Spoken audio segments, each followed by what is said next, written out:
in my old-fashioned black and white one. Definitely recommend getting, if you're going to do this a lot, get syntax highlighting. It helps spot mistakes, and EPICS is very finicky. Like if you miss off a quote, oh, that's read only. It's not letting me change it. But if you miss a quote, then or if you type in seconds yes, instead of second. Yeah, well, I don't know how sure the syntax highlighting can help with that, but certainly we'll talk a bit about this later. The syntax is very finicky on the syntax and not very forgiving. So certainly highlighting strings and making sure they're quoted properly is good. Anyway, so we just created our database. Sorry, I got distracted in the break, so I'm going to go back to where we were. Let's go home. Exercise 1, DB. I think I saved that file, so I'm going to cat it. And there we go. So there's my database, exercise 1 database file. Excuse me. So has everyone got that far? Yep. Yeah, oh, cool. And next thing we have to do is include this in the ISO, in this application that's being built, and we do that by modifying the make file. And this make file was created as part of the make base app script. So again, I'm going to edit that.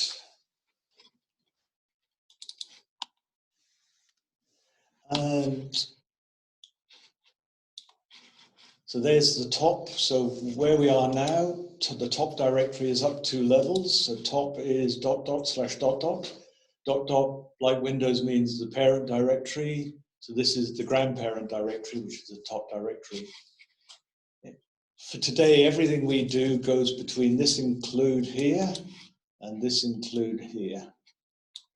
And it even says, it gives you a clue what to do to create and install or database files into the top/db, little db directory.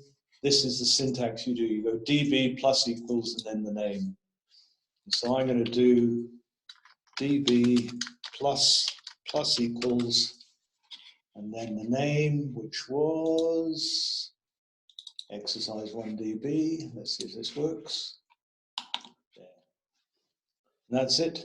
And of course, if I had 2 or 3 or 4 database files, I could have 2 or 3 or 4 lines here, pulling in more database files. You can have as many database files here as you like, well, within the limits of your system. Okay, so I've now made the make file. I'll just check that. So I'll do a cat make file. And there it is on this line here, db plus equals exercise 1. So the next step is, well, the exercise notes tell you what it should look like. In the notes, commands tend to be, I should say commands like this just tend to be there. Comments and guidance begin with hash. So if you paste those into the command line by mistake, that's fine. Output, what things should look like, I've tended to bracket with this between start and end. So yes, so there you go. And so the make file should look like this. And line here, a line 100, that's the critical thing, db plus equals exercise 1. Now I should say here, that exercise 1, this exercise 1 here is really nothing to do with this exercise 1 app here. There's no enforced linkage in terms of names. I'm just using exercise 1 in both instances as convention. But you could call your database fred.db or whatever you want to call it, as long as the name of the database here is the same as the one you call up in the make file. Okay, so let's return to the top directory, and there's two ways to do that. I'm going to use that way, pwd, and to make the IOC, all we have to do is use make. It goes away and does stuff, and there it's made. Unless you had some errors. You will get an error if you misspelt the file name in the make file, and you maybe call it exercise11.d by mistake, you'll get an error. But if you've got that right, then it'll make. So at that stage, does anyone have any issues with running make, any errors?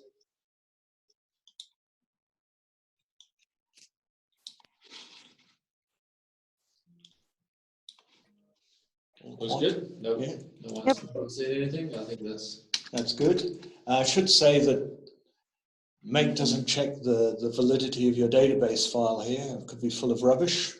If it is full of rubbish, that'll be a runtime error, not a make time error here. If we run tree again, we can see that, I suppose, a lot of things you'll see is there's now a bin directory, bin for binary, and then there's a subdirectory, which is the same as our host architecture. And exercise 1 is the name of the IOC, and that's actually our IOC executable. You'll see throughout all the directories, you'll see new directories like o.common and o.linux, x64. In there, there's a lot of the intermediate files, the binary, the intermediate object files and the like. And in the source file, which I haven't really looked at for this main IOC, there's lots of files being created. Again, you don't have to worry about them too much. But what is new is this little db directory, and this is where our exercise1.db file ended up. In this case, we just did a copy, but there's other ways where you can actually generate database files. So it truly is a make, but we're not going to cover that today. This file here is the IOC's DBD file. It contains a lot of metadata about the IOC, about the record types, about the fields in the record types, about the device drivers, about the various menu options. And I'm not going to cover that too much, but we will have a look at it, just point out a few features. Okay. And next part of the exercise, we can actually look at the binary we've created. So the binary name is exercise 1, because that was the name of our IOC. And there it is, and because we've got color sensitivity on, it comes up as green. You can see it's an executable.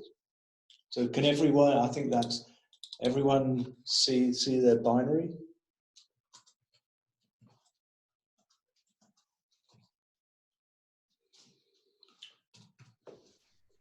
Yes. Yeah. Perhaps I should say, can anyone not see their binary? I think that's better, yeah. Okay, all righty, that's good. Okay, now we're going to locate to the runtime directory, and that's in this IOC boot directory. Let's go there.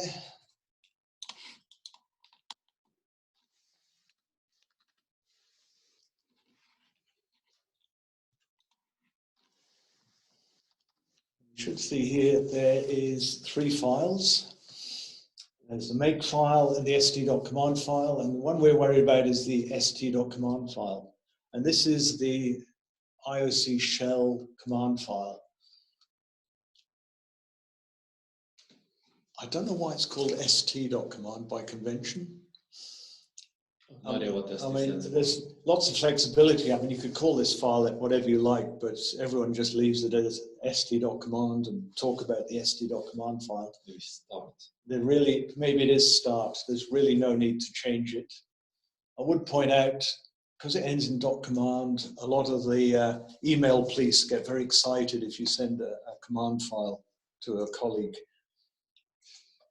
And even if you tar it up, it untars and looks and says, oh, there's a command file, it must be a virus. So if you want to send it to a colleague, it might be worth renaming it or doing something else to mangle it. That's beyond the scope of this training. Okay, so let's edit this. And what we have to do is, well, let's go through this first. This is the IOC shell command. And when the IOC starts, it'll run all the commands here, and then it'll start running commands from the standard input. And certainly in the Linux environment, the first line is hash ping or hash exclamation mark or hash bang or shortened to shebang. And certainly in Linux world, when you have this, this tells Linux that this is the executable to run this shell with. And so you can just run st.command as a command in its own right. If we were in Windows world, you have to explicitly invoke this program and pass st.command as a parameter. And like all shell, hash is a comment. This less than says find this file and execute the commands in end path. So less than is like the source command in shell. CD is change directory, so it's changing to the top directory. A number of environment variables are defined automatically as part of this process, and IOC shell understands environment variables, and that's the syntax top. What I might do is look at that end paths file.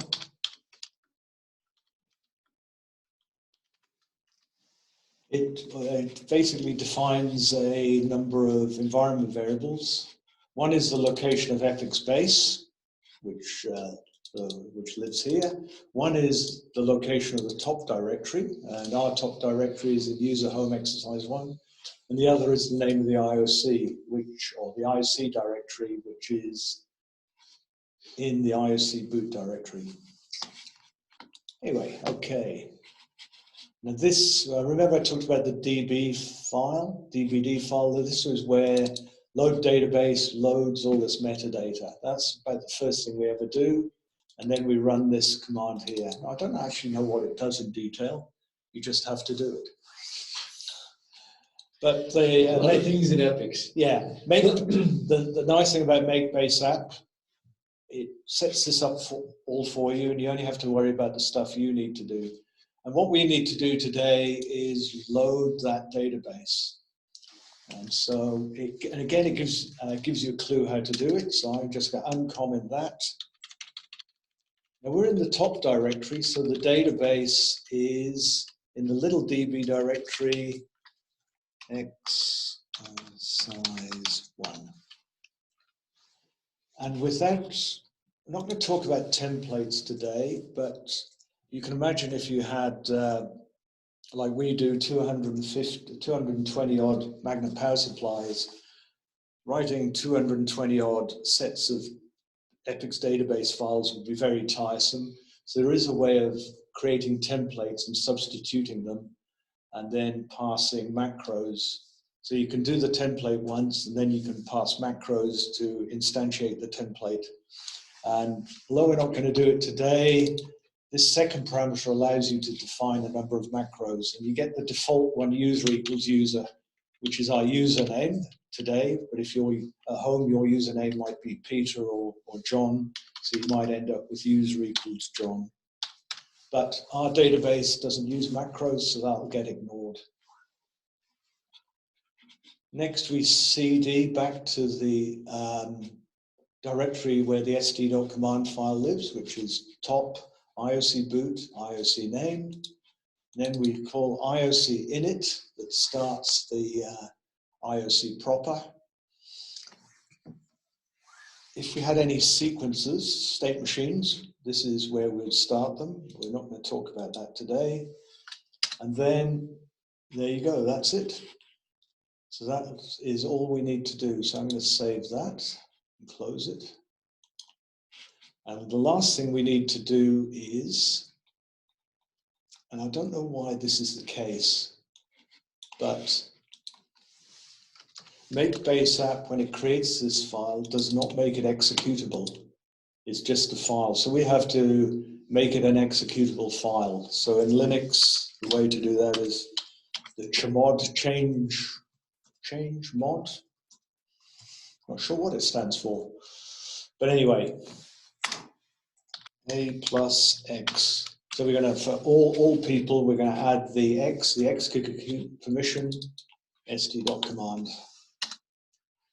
LL, you can now see it's green, and you can see there's some X executable. So now when we try and execute that command, Linux says, yes, this is an executable file. It looks at the first line, finds the shebang, finds the executable, and starts running it. So I think we're good to run it now. So we made it executable, and finally we can run it. So we go /st.command, and our output will essentially look like this. So all the commands we run through, we can see. We get to the IOC in it, it actually starts, it tells us we're using EPICS version 7, built on the 3rd of October this year. We see where we're loading the records there. Here you can see this anyway. Well, let's run that. Okay.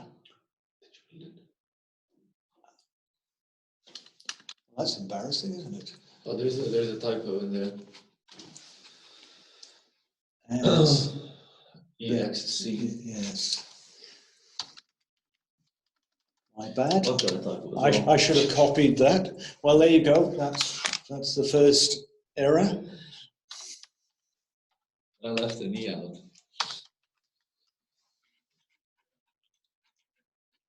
X. The first C. We should go. Exercise 1. Let's try that and give it a go.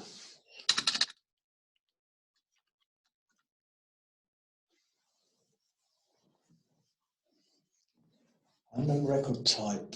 Okay, this is.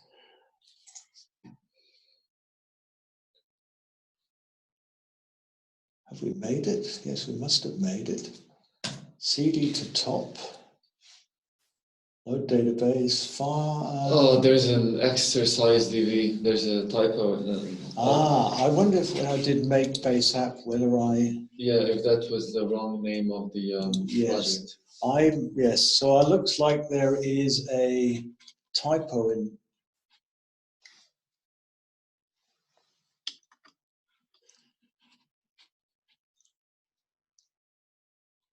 there as well. X.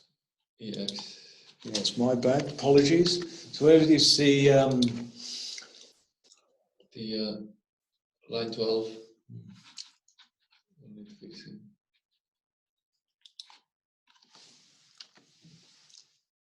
No, it's gonna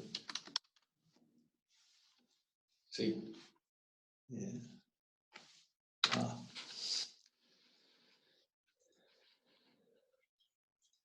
Okay.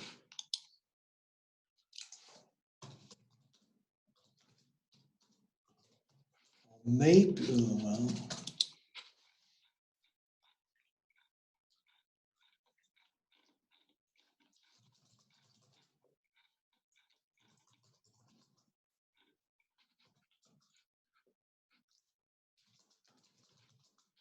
I maybe mistyped it when I did my make base app. But anyway, that's. Let's just check that.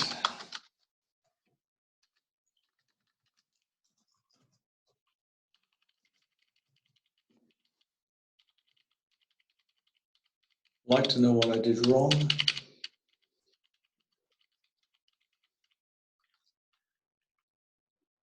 Oh no, I got it right there. Okay. Maybe I didn't do. Did I cut and paste the This, I don't think so. exercise? I don't know why. I'm looking at. I don't know how that got wrong then. It should have been generated. It should have been, whatever I did should have been right. But it is X. Oh, that's right, isn't it? Oh well. Maybe I. Okay, so looks like there might have been a bit of confusion with whether it was exercise or exercise misspelt with an extra whatever I had in there. But let's try that again.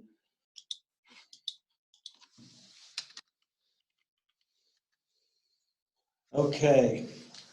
I don't know what happened there. I'll maybe look into that over lunchtime. But anyway, we've started our IOC. Has everyone got their IOC started? Anyone struggling?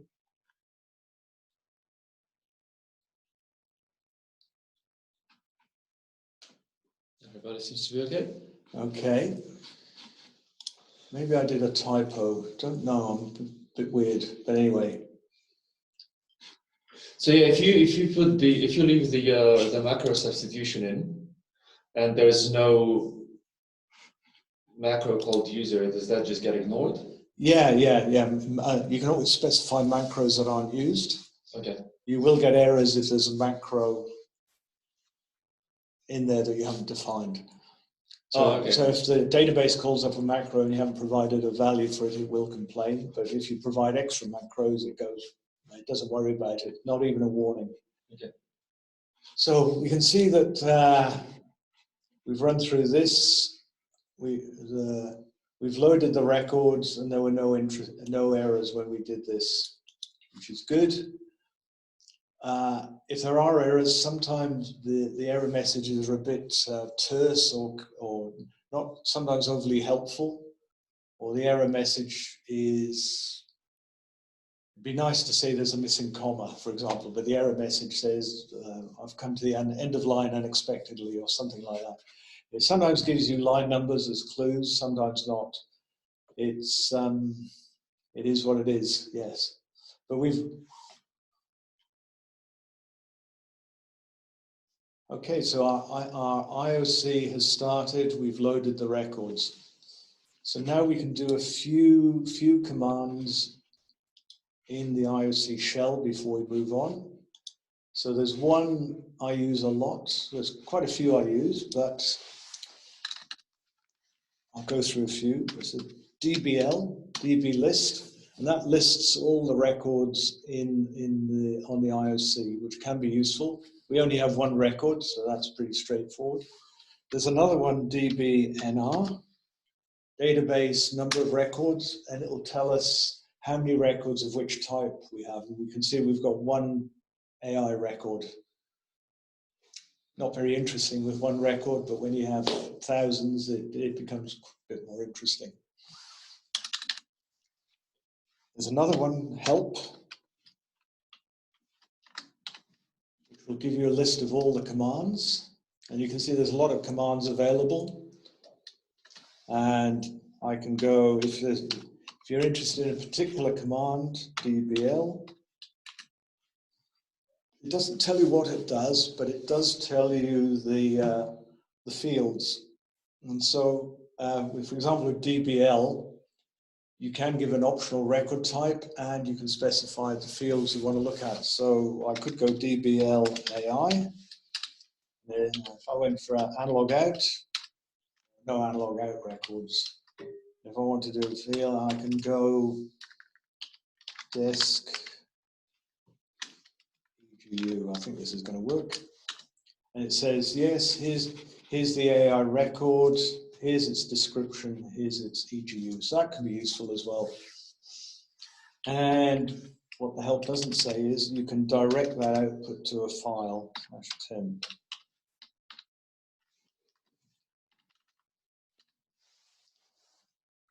In fact, we essentially do this, something like this, to get a list of all the records in an IOC, and then that list is processed and provides the configuration data for our archivers.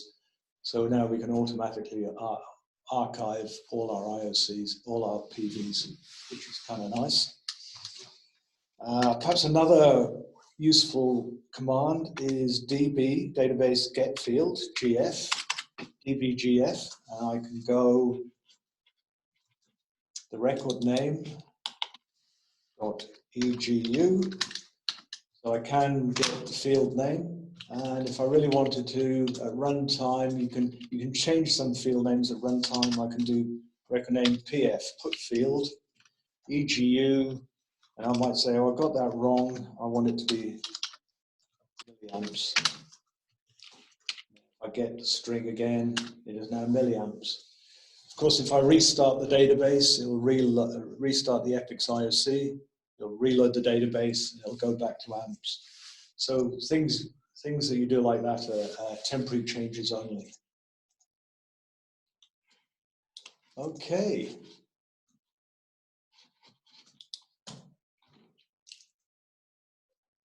So is everyone good so far? Sorry, Andy, so just because you mentioned before, if you were doing that DVL list to give you the all the PBs, yeah, all the records, yeah. All the records. Do you do that at the beginning of a? Yeah. Yes. In fact, automatic, or you? Yeah. And in fact, in all our IOCs, we have something like DBL slash wherever we store the names, ASP slash log. It doesn't really matter. You choose a place, IOC slash then the IOC name. In fact, I think we do IOC. DBL, doesn't really matter. So each time the IOC starts, we dump a list of all the record names into that file. Nice, I like it. That's useful not only for the archiver, I find it useful, and then all those files get collected into a central folder on our storage array for the machine and each beamline. And if you're looking for a record, you can just use grep on those files to find records, or you can't quite remember a name, you can look in the files to find the name. So it's useful not only for the archive, but it's useful if you try to find stuff or you want to look at stuff or you can't remember the name. Yeah, I think it's well worth doing.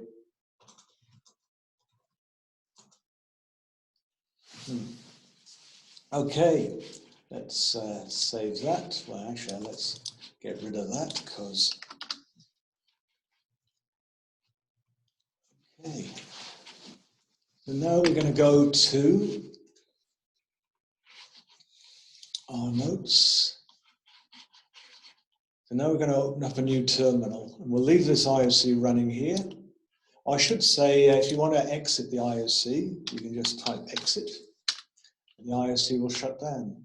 And now we can just start it up again, and it starts again. A bit like Bash, you can use the up and down arrow to run previous commands, but only for this IOC session. That db put field is no longer there. Oh, I should talk about the help command. You can use wildcards, so you can go dbl help db star, and that tells you all the commands that begin with db. So that's kind of useful. I won't go through all of those, but I've gone through a couple of the common ones. So we start a new terminal. I'll shrink that a bit because we don't need it. Make that a bit bigger.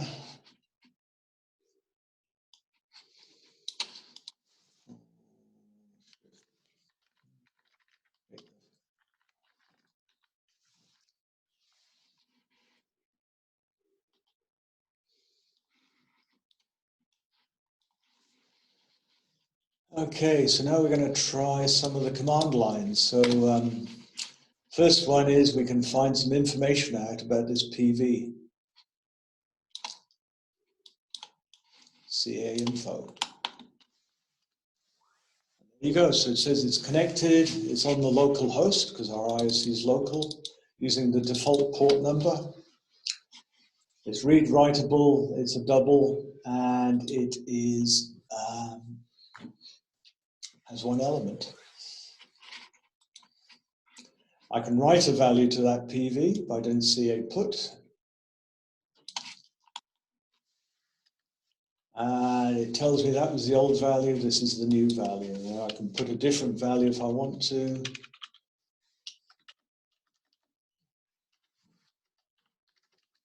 It gives me the old value and the new value, so that's kind of useful. And we can get the value. We can just do the value, so we can do a CA get, and that just reads the value. As I said, most fields are accessible as PVs as well at runtime. And the PV name for a field is the record name dot field name. So for example, and you can get two PVs at the same time. So we can say, I know it's an AI record, so I know it has a prec field and an EGU field. And so I can read the precision it's 2 and the engineering units is 1. Is there a way of finding all of the PVs running on an IOC from outside of the IOC? No. So from this second terminal? No, not built in. You'd have to build something in. And so you basically have to know the name of the... Yes. But for example, you could, it would be possible to, I think people have done it, where you write effectively you could write essentially a device driver that does a DBL and populates a waveform record. And if you agreed in your facility that on each IOC there's a waveform record called PV record names, IOC name : record names, then you could interrogate that and get the list of the PV names. Okay. But as far as I know, there's no built-in way to do it remotely. One thing you can do is every record has a pseudo field called RTIP, which is the record type, and you can do CA get to say, oh yeah, this is an AI record, so that's kind of useful. One thing I was talking to Dave about in the break is read the description. Now, some strings are the channel access string type in the channel access protocol only supports strings up to 39 characters, and some strings in EPICS are longer than 39 characters. If I look at this, it is a string, but what you can do is if you append $, to the name of a string, it then it's returned to as a waveform. The CA info says I'm connected to this, and it's an array of characters that is 41. And I can read that as an array, so I can use those CA get array, and it gives me an array of characters. But then CA get has an option that says read that array of characters as a string with capital S, so you can do that. It says yes, exercise : 1 : real desk $, gives you the string, a descriptive comment. So that's when would you use that? Yeah. Well, not for description because it's limited to 40 characters anyway, but for example, we'll talk about this later, the input field. The input field on some records is 124 characters now. On older versions of EPICS, it was, I think, about 80 characters. And so if you wanted to read that field as a string and you read it as a string, you just read the first 40 characters and the rest would get truncated. Ah. So, being able to add the dollar on the end says the IOC looks at the dollar on the end and says, okay, I see a dollar there. I'm going to take that dollar, and if the thing I'm looking at is a string, I'm going to return it as a character waveform of characters. That can be useful, yes, definitely. Okay. Is the waveform points limited to 256? No, waveform records. Or question from David. So David, if you want to. Oh yeah, sorry, the bit resolution, if you're using it as a character, if they're an 8-bit character, so each point... no, I should say I'm not really going to talk much about waveform records, or array records in general, excuse me. But waveform records can either be character, they can be a record of all the primitive types, so you can have a waveform record of characters, which are essentially interpreted as 0 to 255. Or you can have an array of shorts, or an array of longs, or an array of doubles, or an array of floats. Yeah. Or I think you can even have an array of enums. I'm not sure about that. And you can certainly have an array of strings as well. So, sorry, Aaron, if this is too big of a question, feel free to talk about it the break. But if you are treating it as a waveform, then, and if there's a time component to it, so it's like an X and Y, is that part of an array, or no? There's no X and Y data in channel access. A waveform is just a waveform, really.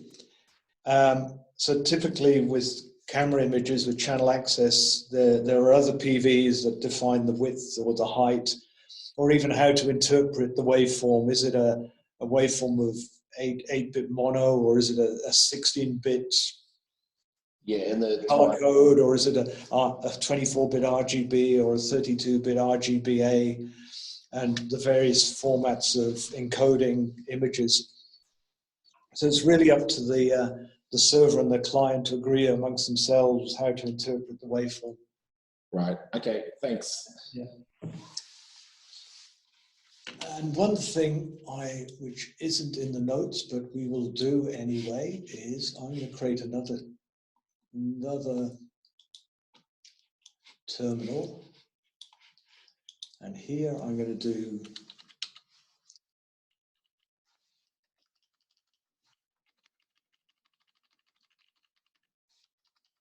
CA monitor.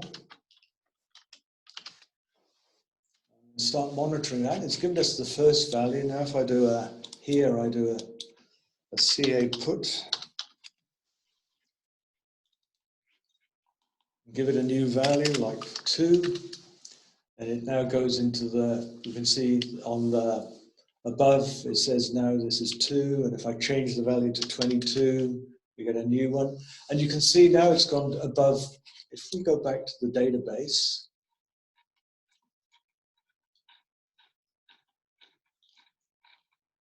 remember we defined the high threshold at 10, and now the high threshold at 20, and we said the high threshold is minor, the high threshold is major.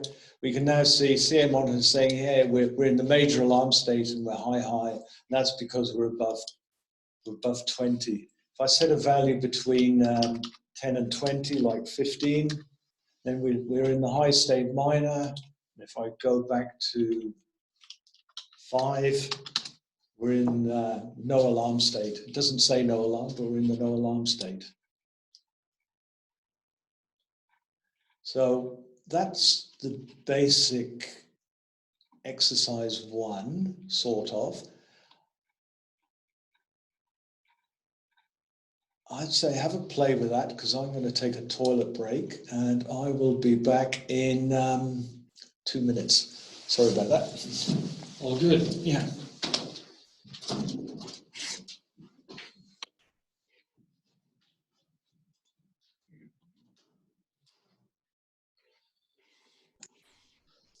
Sorry, probably missed before, Andreas, if you don't mind. Sorry, Andreas.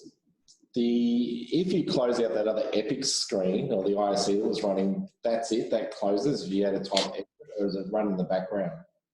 No, that closes. Yeah. Yeah, so if you wanna run it in the background, you have to have some like a proc server or something like that that's holding that active. Okay. Yeah.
Is it 12:30?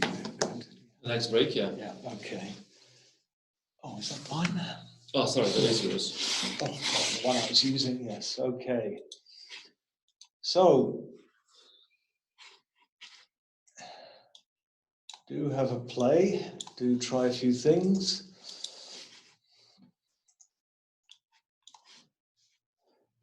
I'd certainly encourage you to play and experiment. And you have a question, what happens if I do, is such and such allowed? Then just try it and see what works. I find that a good way to learn.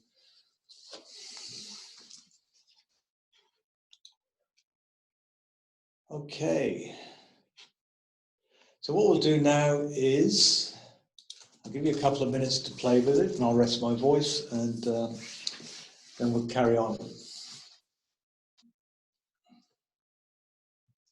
Or if anyone's got any questions, now's a good time to chip in.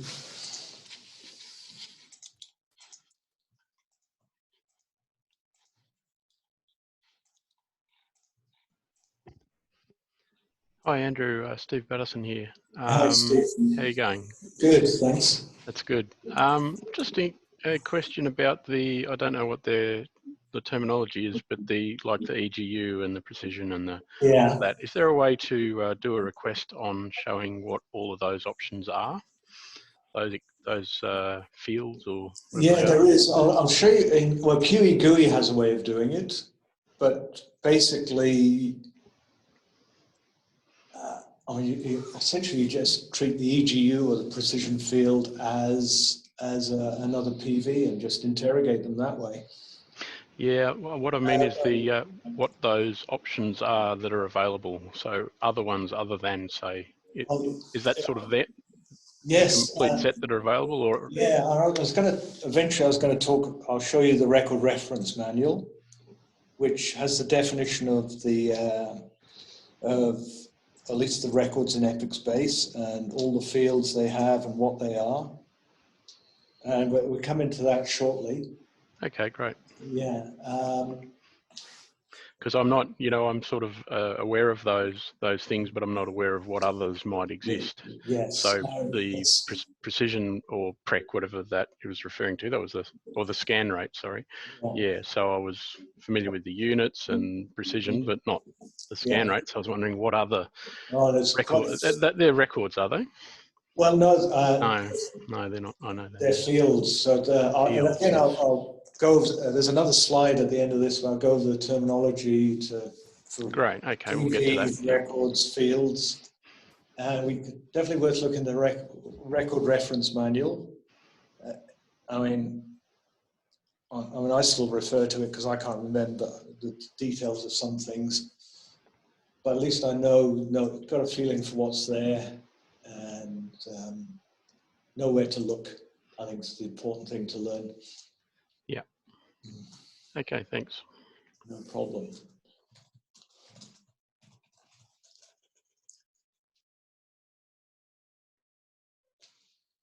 Okay, if there's no other questions.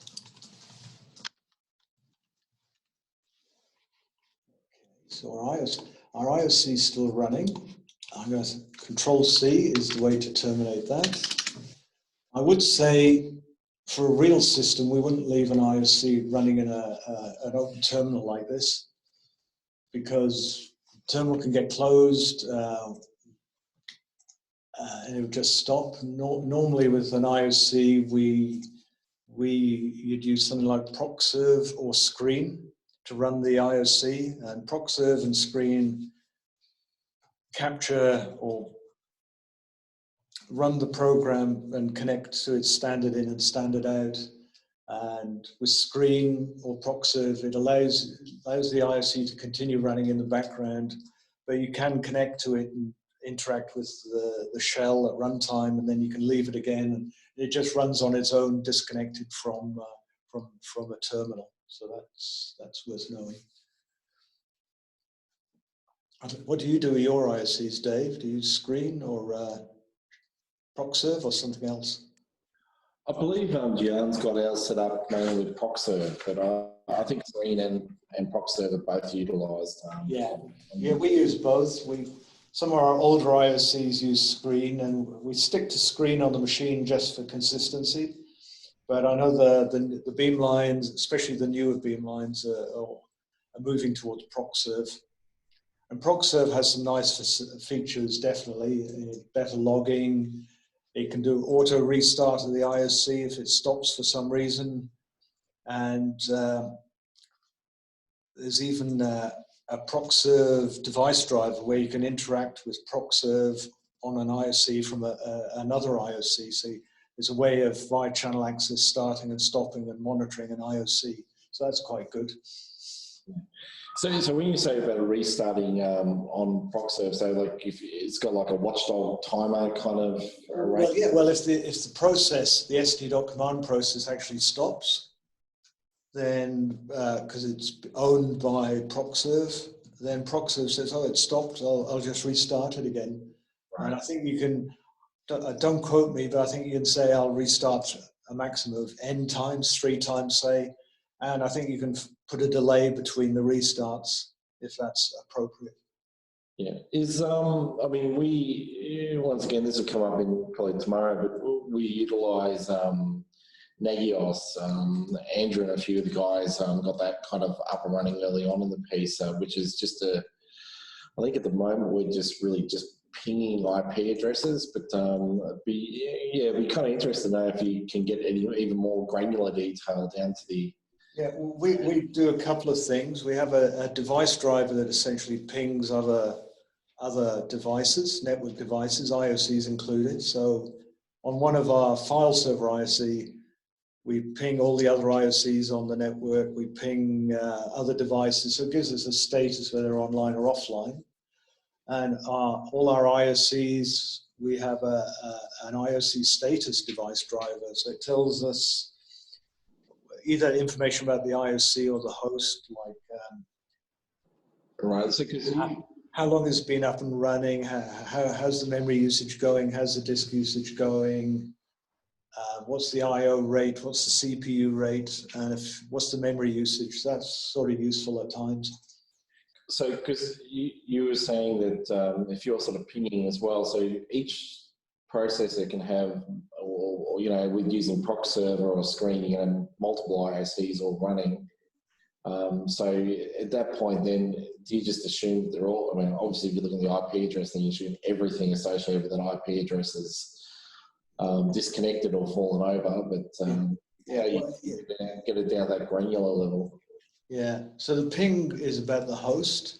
And then the PVs for the IOC state, each IOC has an IOC status. So if there's 3 IOCs on a host, then there'll be three sets of IOC information that's available to display. So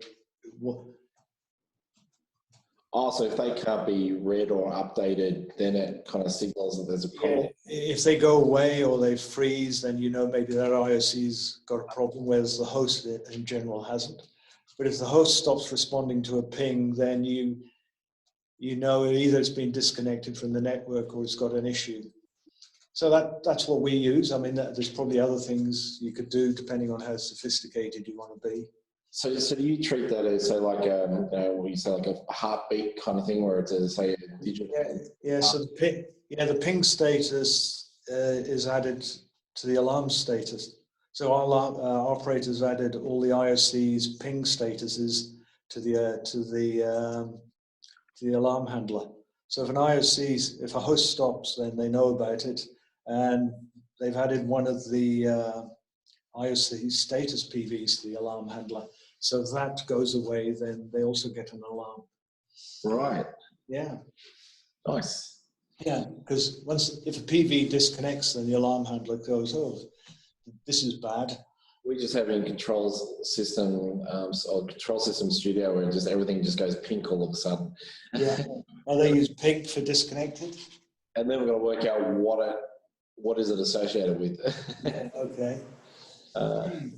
We can certainly maybe talk more about this another time, Dave. Yeah. Or anyway, let's press on. So what we're going to do now is, for this exercise, I've pre-prepared a UI file. So what I'm going to do is CD into exercise 1. A lot of spare. And there is get UI is a little command which will fetch a pre-prepared UI file. Get UI number 1. And it's copied this UI file into here, exercise 1 UI. You can put it anywhere, but I'd leave it in exercise, leave the UI file associated with each exercise in the appropriate folder. And now we can start QE GUI. So I'll go QE GUI. I'll give it the name of the UI file, and I'll do this ampersand thing, which means run QE GUI in the background. And there you go. So there's QE GUI running this exercise. One thing we can do with QE GUI is I can make it all a bit bigger with Control+, just like a browser, so you can have a look at that. And so here's our PV. It's being displayed. You can see it's slightly green. We can see its amps with a precision of 2. This is displaying it, but we're telling that's with the sort of the default properties for the widget. We'll come visit this later. And then this one is saying, ignore the default properties. I want the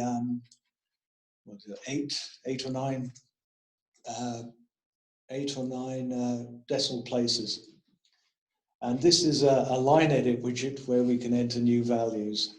Now, we were asking about it earlier. If I hover over this PV, you can see the tooltip might be a bit small, but it says exercise 1 : real. And then it says a descriptive comment, which is from the desk field. And then it says it's in no alarm state, which is obvious from the color, but it's good to know. Now this PV is a line edit widget, so I can actually enter values here. So if I want to, I can go 23.45, enter. And you can see 2 things. One, the value is on the labels is changed to 23.45. You can see the background's gone red. And if we hover over it, we can see the alarm state is major. I can do a few more here. Let's go to 7.1234567 No, actually, let's go. Well, here you can see I've entered all this precision, and that precision is really a guidance to the display manager. It in no way does the precision round or truncate the actual value associated with the PV. think this is the right value, 17. If you remember, the high limit was 10 and the high limit was 20. So we're between high and high. So we're now in the minor alarm state. And by default, that gets this sort of yellowish background. Someone was asking about how do we find out all the PV name, all the field names.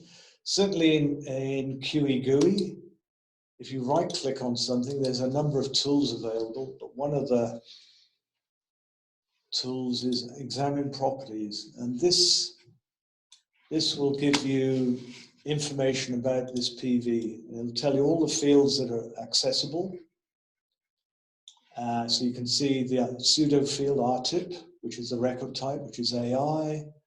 We can scroll down, we can see the valve field, which is the current. I suppose that is the correct one. It's the current value, EGU value, that's 17.2. We can see the high field is 10. The high severity is major.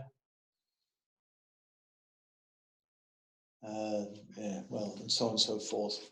There's the engineering units, which are amps. Here's the input field.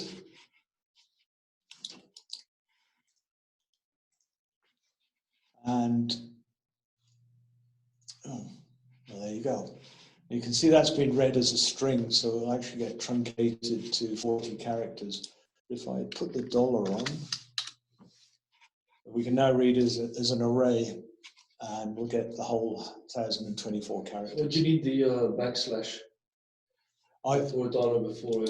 We needed the backslash in shell, because otherwise dollar would be interpreted as start of a macro. So we have to escape it. Okay. Whereas in EPICS world, we don't. So PV property, I find that very useful, certainly when debugging things or finding problems.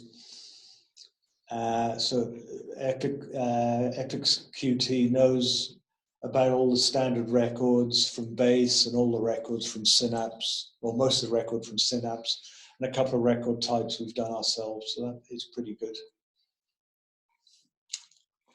So I think that was Steve asked that question. So if you use EPICS QT, this certainly helps. And just for completeness, if we were to monitor that PV again, look at it there, and as I change the field here, we get an update on the screen. If I put some rubbish in here, I'll get a rude message. I'm unable to write that because it's not a numeric value. If I do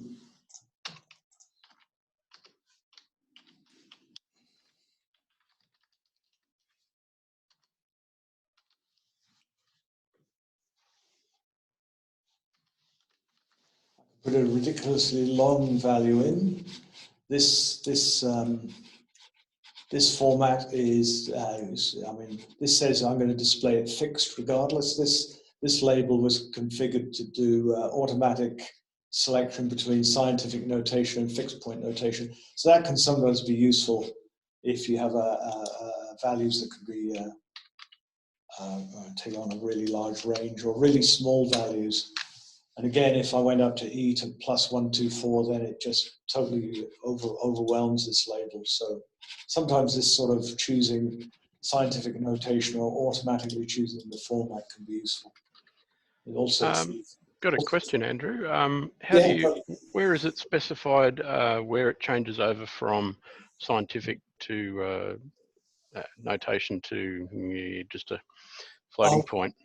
Because, for example, our pressures only start reading out in below 10 to the minus 6 or something or other. And it would be useful for that to start at 10 to the minus 3. So where would that? Well, there's two things.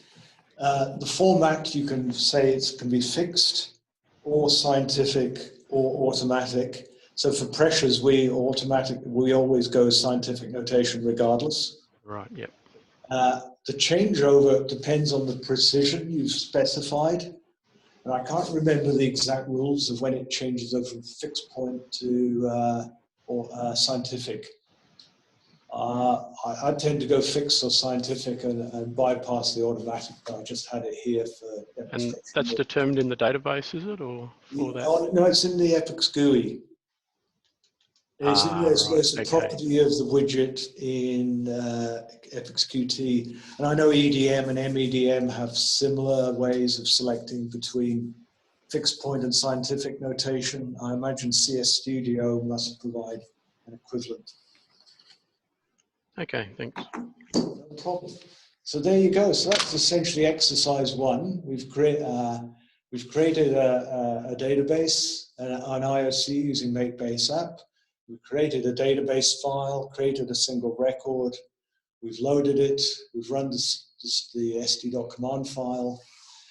We've used this pre-prepared EPICS-Qt screen to view the PV and edit the PV. And there you go. And we've used the command line things to monitor the PV and set the values. And we've looked at examine properties to find more detail about the record. Wait for time. Okay. Okay. And if I'll do a bit of, not really part of the course, but EPICS Qt has some nice things. We have a strip chart where we can plot the value. So if you watch that, as I change the value, it will display the value in a strip chart.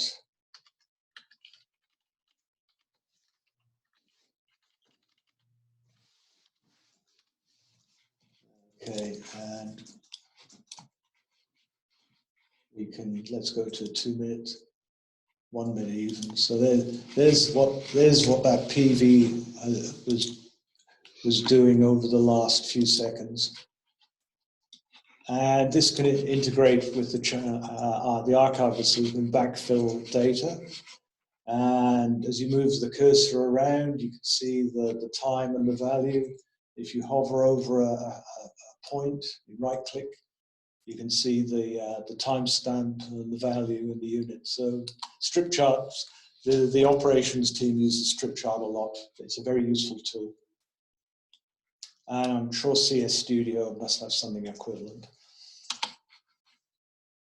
Okay, so that sort of ends exercise one. Any questions?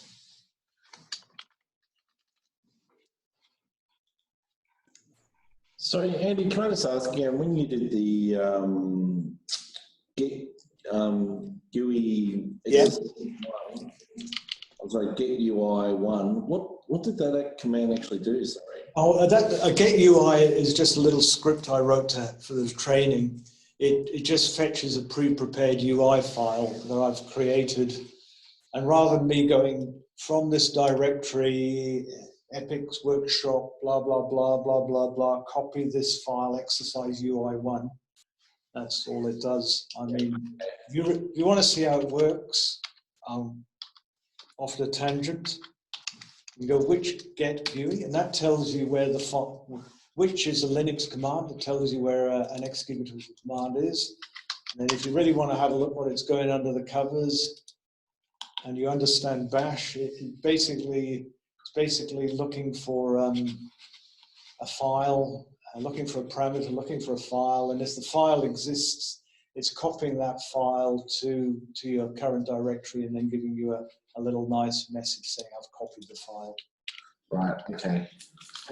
It's just a convenience for the training. Not a problem. And a bit like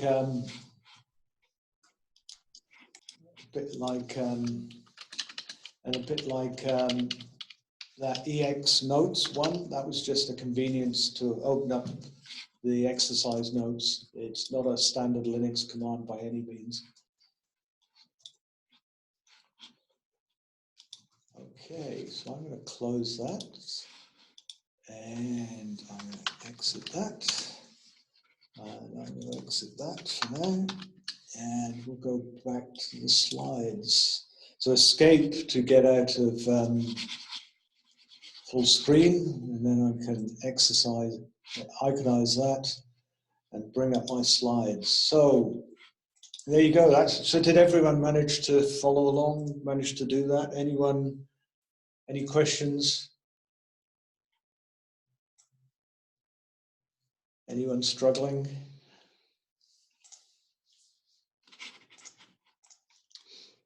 Okay. Okay, so there's a few questions about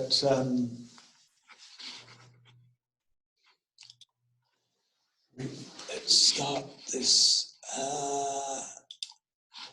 So certainly I know when I started, a little bit of confusion between PVs and records, and it doesn't help that once you get to know it, you know what it is, and people tend to use records and PVs interchangeably. I mean, certainly operators will raise issues. Please, can we have new PVs for such and such? And what they really mean is, can we have new records? But just in summary, a PV is a quantity or a thing with a PV name that is written to or accessed via channel access, whereas a record is an object within an EPICS IOC, e.g. exercise 1 real from the exercise, and a record processes. And it's typically used to fetch or calculate or write a value somewhere. And a record has fields like the description field, the scan field, the EGU field, and the val field. Records are described as structured text. The val field provides the main value associated with a record and is the default field. And so if you want to get the value from the val field, or if you want to get a value of a record, using .val is sort of default. So CA get record name .val and CA get record name are effectively the same. The IOC will treat them as the same thing. I think I've said all fields have a default value, so they don't all need to be specified. The record reference manual, I think, or the DBD file, which we'll look into in a minute, will specify the default values. And I think virtually all the fields are accessible as PVs in their own right, and many can be written to at runtime, but not all of them.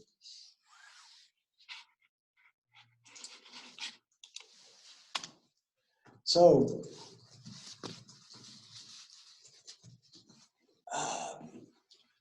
we'll talk about some of the common fields. We met some of these before.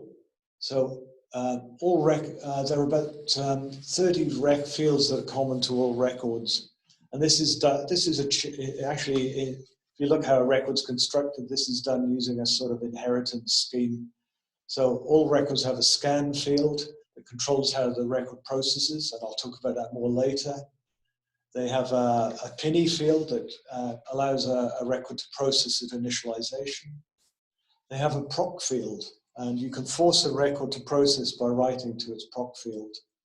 They all have a description field, which is a string up to 40 characters or 39 characters. I should say the string itself is 40 characters, but I think you can only sensibly have 39 characters because you need to leave space for the 0 at the end. Some clients will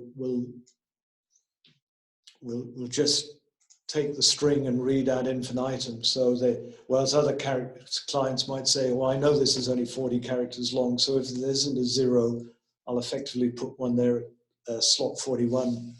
But not all clients are that clever, so it's best to limit yourself to 39 characters for the description. The name provides the name of the record, and you might think, why do I need that? But you can create aliases for records that are sometimes useful. I'm not going to talk about that, but certainly if you reference a record by its alias, its name is the original name of the record, not the alias name. We've talked about the RTIP field, which is a pseudo field that provides the record type. A lot of records, in order to talk to an actual device like a power supply or a vacuum gauge, need an associated device driver, and it's the D-type field that specifies the driver to use when talking to a device.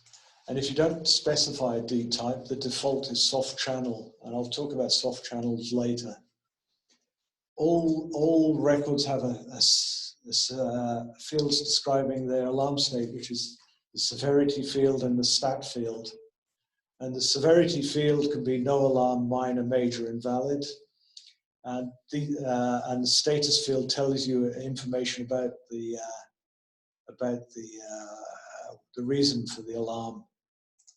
And they have, so it's a qualifier, and it can be things like low, high, link.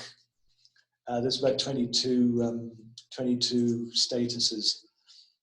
And importantly, all records have a forward link.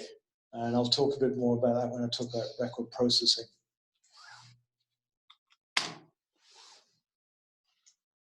And there are many fields common to, or there's fields common to many record types. So every record has a val field, and this can be a double, a long, a binary, an enum, a string, or it can be a waveform of those. Many records have an input or an output field, and that specifies the address of the thing you're trying to talk to. So if it was a network device, depending on the D-type field you're using, it could be the IP address of the device you're trying to talk to. And the interpretation of the input or output field really depends on the D-type used and the device driver type used. And unfortunately, we just don't have time to go into that today. We've met the EGU and the PREC field, so the engineering units and precision. So they're just guidance to display managers. They don't have any other real impact. We talked a little bit about deadband fields, ADEL and MDEL.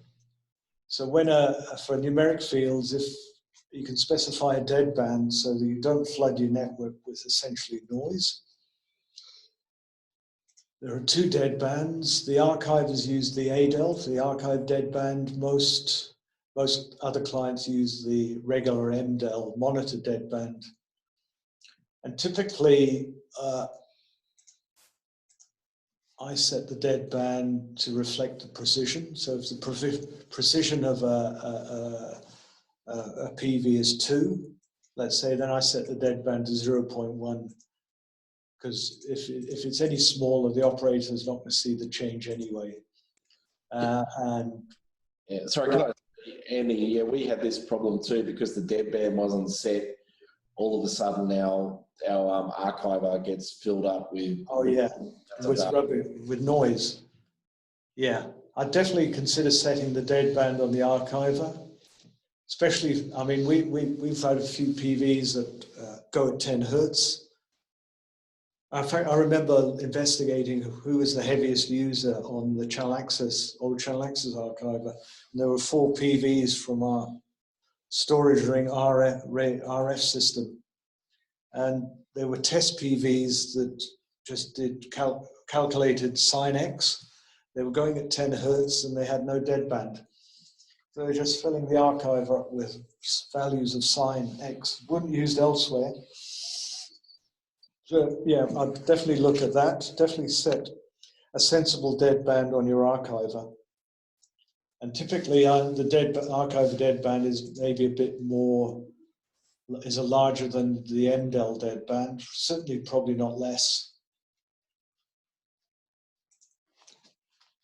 Unfortunately, a lot of the community templates, if you use them, don't often come with sensible or recommended deadbands values. Certainly worth looking at the hopper and lopper, the high and low operating range. That's certainly useful for remember the strip chart I was showing you. One of the things you can tell the strip chart to is scale yourself to the hopper and lopper range of the PV we're looking at. It's only guidance to the display managers. It doesn't have any real effect. Many of the output records, the AO, the long out, have what's called a drive high, drive low, which limit or truncate the range of allowed values. So that could be sensible, so you don't drive something outside its sensible limits. And we've talked about the alarm thresholds. So there are 4 alarm thresholds, which are low, low, low, high, high, high. They don't have to be specified, but if they are, they should be increasing value, low, low, lowest, low, then high, high. And associated with those, you can specify the alarm severities, which is the LLSV, the LSV, the HSV, and the HHSV. And typically, they're not always, typically we make low, low, and high, high major, and we make low and high minor. But you could assign, if needs be, you could assign any severity to those you wish. How are we done for time? Okay, we nearly finished this section. So what I'm going to do is take a quick look at the DBD file. I wasn't going to cover that much today, but I will go back to the IOC and look at it. One thing the DBD file, as I said, it provides the metadata to the IOC about all the records that have been loaded, all the device types, all the record types, all the fields, all the default values for the fields, and for the and for the menu choices like passive. The scan field can be passive or 0.1 second or 0.2 seconds. That's like a menu option. And this is, though we're not looking at it today, this is a snippet of a menu option, and it tells you what the choices are. And typically, the menu option, its name is made up of the record type, which is calc-out, and we're not going to talk about that much today, and the name of the field, which in this case is the OOPT field. So if you want to, can't remember exactly what it is, what the OOPT options are for the calc-out record, you can look at the DBD file. It'll say these are the names, and these names end up in the code, so the code associated with the calc-out record can reference them. And these are the actual allowed strings. So, and as I said, EPICS is finicky, and if you forget to capitalize the N in non-zero, or forget the hyphen, or you do lowercase 2 in transition to 0, it'll say, I don't understand this, and it'll just probably default to the default value, which is every time in this case. So we'll finish off lunchtime by looking at this session, which goes up to lunchtime, by looking at the actual DBD file. And I'll just talk a bit about it.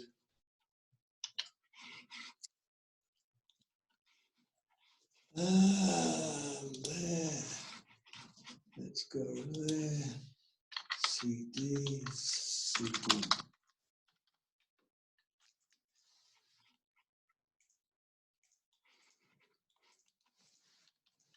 Now, that DBD file ended up in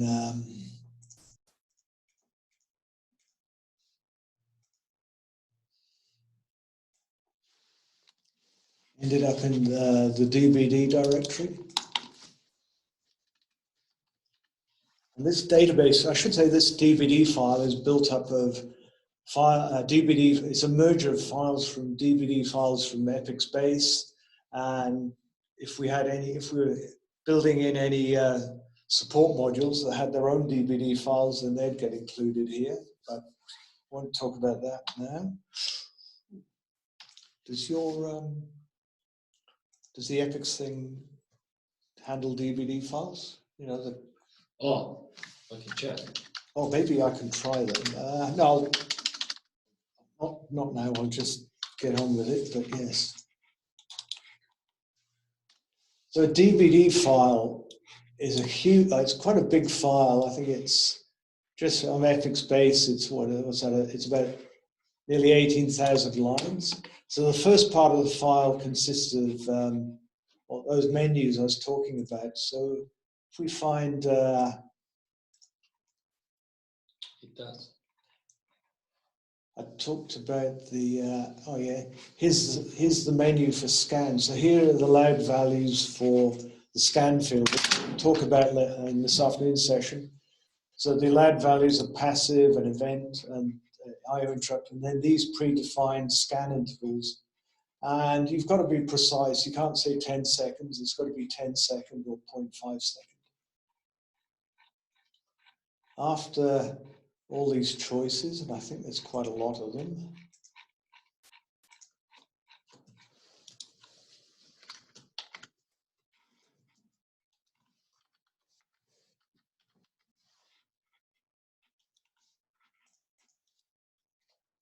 not what I wanted. Well, I'm surprised that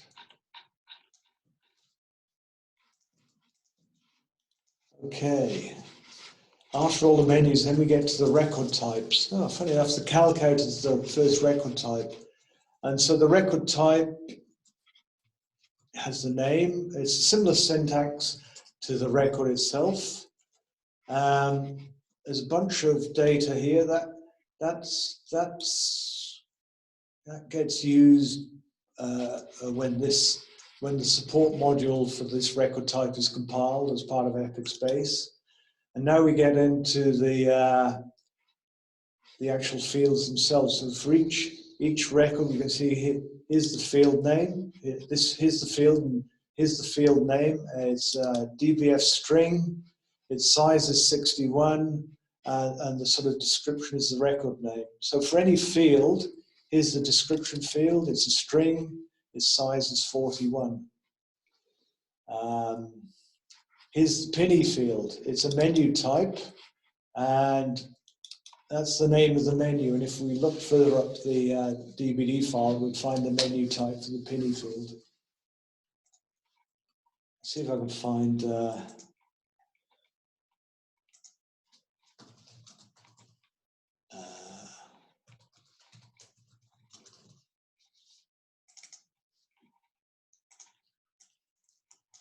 eventually we should get to the valve field.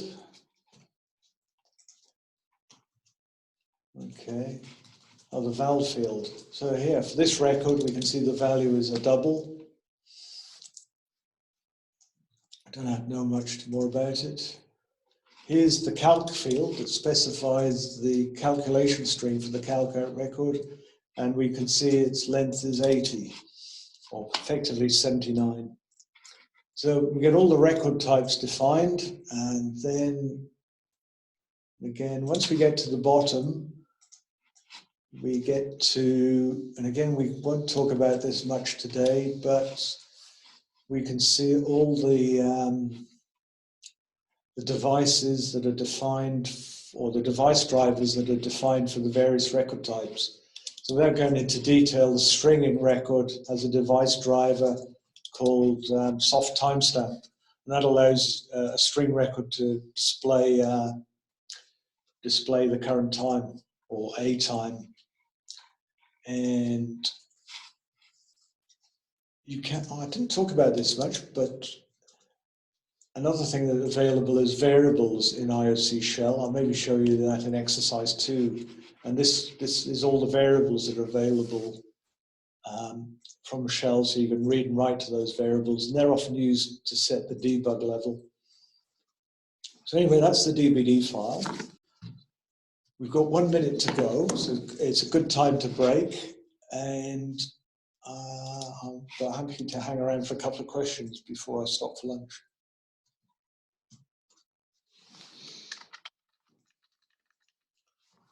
Any questions on what we've done this morning? Sorry, Andy, to keep on being the one to bug you. No, that's good. Questions are good, Dave. That's right. At least I know you're paying attention. Yeah, I noticed that when we ran the EPICS, it come up as R7.0.3. Yeah. We're developing everything in EPICS 7, are we? Yeah, we're using EPICS 7 here, which is the latest version. I think the actual latest is 7.04. Right. EPICS 7, although I don't know if you heard, there's a mixture, or the development stream which developed all the software related with PV access was called EPICS 4. Right. which perhaps was a bad name, but anyway, so a few years ago, they decided to roll all that software into EPICS base, and they decided what we're going to call it, and basically consensus is 3 plus 4 is 7. However you do that, whether you add them or OR them or XOR them. I remember some guy from PSI, Dirk, I think it was, gave a very amusing talk about that. So they decided to call it EPICS 7. But from a channel access point of view, and traditional EPICS, EPICS 7 and EPICS 3.15 are essentially the same. Yeah, I think we're using, it's in one of my slides, it's coming with 3.14 or 3.15, but... Yeah, 3.14 is a little long in the tooth now. We still use it on some IOC. 3.15, I think we're on 3.15.5 or 3.15.6. Yeah, I think it was come back down to our need for some support for some of the old VME stuff, which was a legacy support. But I've got an IOC that's using the VME bridge, PCI VME bridge, which is kind of old, and it's running a 3.14.9. There's only one IOC that's kind of not used. So is there any reason why you would deviate, I mean, apart from some of those little support issues, is there any reason why you would deviate from using EPICS 7 now? Or is this just if you're starting out from scratch now, you would just start with 7? Well, I think if you start from scratch, I'd go to 7 unless there was a good reason not to. Yeah. On the machine, we're trying to migrate where we can to 7. I think most of our modern IOCs are now EPICS 7. We've got a few legacy ones that are on 3.14. I know for our Libera electrons, the development environment won't compile anything later than 3.14. So I'm just happy to leave them as they are. Yeah. So there's no compatibility issues talking with channel access between the different versions of EPICS? Certainly not on channel access itself. I know some of the old, and I can't remember when it was introduced, I think it was 3.14.11. Remember where I said if you put $1 on the end of a string name, it'll return it as a... string. That was introduced in... I might show you. That was introduced in... I think it was 3.14.11. So the basic channel access is very compatible between 3.14, 3.15, and 7. But some of the features that are available, the extra add-ons like the $, and there are other qualifiers you can add. Like for an array PV, you can slice it. They came along with later versions of EPICS. But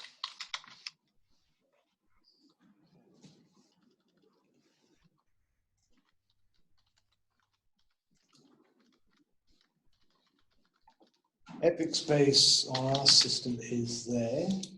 If you go to there and where is it? I think it's in CD documentation. No problems. Yes, if you look at the release, I'd definitely have a look at the have a look at some of this stuff. When you have a look at the release notes, it'll certainly give a pretty good summary of what's changed since 703 from 702. I don't know how far back it goes, but you might have to look at older versions to look at the release notes from 3.14 to 3.15. But certainly when a new release comes out, I keep an eye on this to see what's happening. Great, okay. So recently they've added a syntax where you can define arrays for values. I don't know when that was introduced, but that's kind of useful. I'm not going to talk much about that. But certainly look at the release notes to see what's changed. But I would say they do try and bend over backwards to a reasonable extent to remain compatible with older versions. Certainly the basic channel access protocol has not changed forever. Well, since 3.13, I think.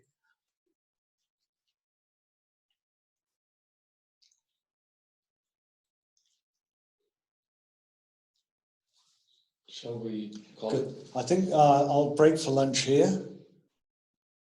And we'll see you at, what is it, 2 o'clock sharp, yes. Thanks, there, Annie. It's been great so far, mate. Okay, glad you're enjoying, Dave, and we'll see you at 2 o'clock. We'll turn off the camera and the microphone, but the session should remain live. Yes. Did you muted everyone at break time? I don't know if you intended to do that. People might want to chat. I don't think I muted them. Oh, I unmuted them. I think you did a mute all. So we'll leave. I press this, so does this mute everyone? Oh, we're certainly on there. I think it muted it. When I looked at everyone, it was. It said it looks like everyone had been muted. So I think you'd queued. Yeah. So I'm going to unmute. Yeah. So we'll leave. We'll leave you unmuted. I'm going for lunch. You can look. I'll maybe turn off my camera while I'm away. I think they can unmute themselves if they want to. Yeah. And I'll mute the room in case there's feedback and stuff like that. See you at 2 o'clock.